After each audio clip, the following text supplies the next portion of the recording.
Tutungo naman tayo sa unboxing ng aircon na to. Titignan natin kung ano ba yung mga laman ng aircon na to, ano bang itsura, at ano yung mga libre niya dun sa loob. Tara, tignan natin. Dito ngayon sa harap natin si OX Air Conditioning.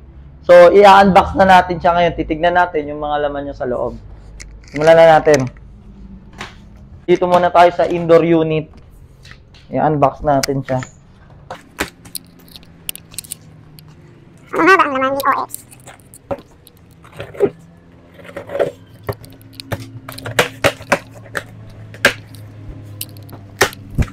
So yan, laman ni OX.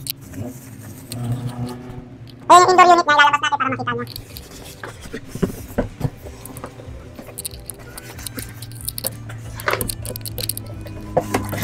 Lalagyan natin siya dito.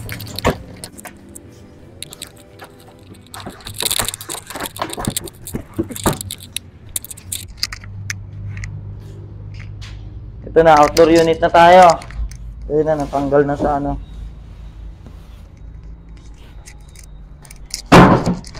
So yan no, meron siyang plastic at nakabalot. At meron siyang, ang maganda sa kanya, meron siyang libreng copper tube. So meron na siyang libreng 10 feet copper tube. May insulation at may mga fittings na rin. So ito yung itsura ng aircon na yan. Kasama na siyang mga libreng wall clamp, polyethylene tape, tapos yung foam niya para sa mga fittings at yung drain hose. Nakasama na rin siya sa package. Ayan yung mga libre niya. Kung makikita nyo, maganda tong unit na to, no? Ang ganda ng design. OX Air Conditioning Inverter. Ito pa maganda na ito, pakita mo yung likod. Ito wala sa ibang aircon to. Pagka magagantong presyo. Ito, makikita mo, kung makikita mo, liwanagin mo. Ito, meron ng protection sa pins. Yung ibang aircon, wala pang protection sa pins. Ito, meron na siyang plastic screen bago yung pin. So, yung mga pwedeng tumama dito sa pins natin, maharangan muna na itong plastic na screen na para sa pins natin, no? Maharangan niya muna. Hindi siya kagad madadamage. Tamaan mo ng ganyan, hindi kagad nadadamage yung pins dahil nga meron pang protection na muna. Tapos yung mga dumi niyan, mostly yan, dito muna yan pumatama kasi pahigop yan eh. Hindi pa yan dumidiretso doon. So, maganda doon, bago pumunta sa loob, dito muna sa labas, ang punta nung mga dumi. Hindi nang kita yung U-vents dito, pero may mga U-vents to. Kita natin sa ano yung itsura ng aircon. Ilalagay ko yung outdoor dito, ay indoor. So, yan yung OX aircon natin. Makikita nyo, solid yung pagkagawa nyo.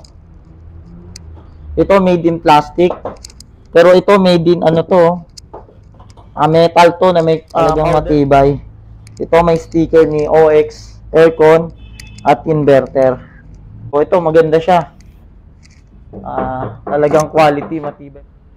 Ayun, makikita natin ito yung indoor unit niya, no? Yung design niya is napaka-elegant ng design. Meron siyang silver dito na nagdagdag premium pa sa kanya at yung pinaka brand niya nakalagay sa gitna. Titignan din natin kasi nakalagay dito golden pin. So, indoor and outdoor unit do. Tignan natin yung sa indoor unit. So, bubuksan lang natin to. Yan. May kita nyo ito yung filter niya. Meron naman siyang hawakan dito para tanggalin. So, may kita nyo, ito yung 4-in-1 filter niya. So, meron na siyang kasama. At ito yung golden pins niya. Talagang gold siya. So, yan. Gold pins talaga yan. Ayan, oh, gold pin siya. May dagdag na protection dun sa pins natin na hindi kagad siya mangangalawang. Dahil nga, naka-gold pins na siya. So, yun. Ganda ni OX aircon. Sana all. So, na-unbox na natin tong OX aircon na to. Abangan nyo dito yung ikakabit natin siya ngayon dito sa office. Titignan natin yung actual electrical consumption nitong aircon na to. Kung matipid ba to sa kuryente, malalaman natin to. So, titignan natin yung ilang electrical consumption nito. Kada oras o kada isang araw, kung ilang oras mo siya ginagamit. Malalaman natin. Abangan nyo yan.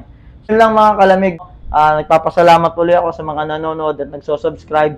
Patuloy lang po tayo sa pagsuporta natin para marami pa tayong ma-review mga aircon, no? Sa mga brand natin dyan, iba't ibang brand, pwede po kayo may pag-coordinate sa amin para matulungan kayong may market yung brand yung aircon at ipakita natin sa mga kalamig natin o mga customer natin kung ano ba talaga yung features o yung pagkakaiba ng aircon ninyo, kung maganda ba, quality ba to pagkakagawa, o para makatulong tayo sa mga kalamig natin na naghahanap at gustong bumili ng aircon para makapili sila ng maayos dun sa requirement na gusto nila.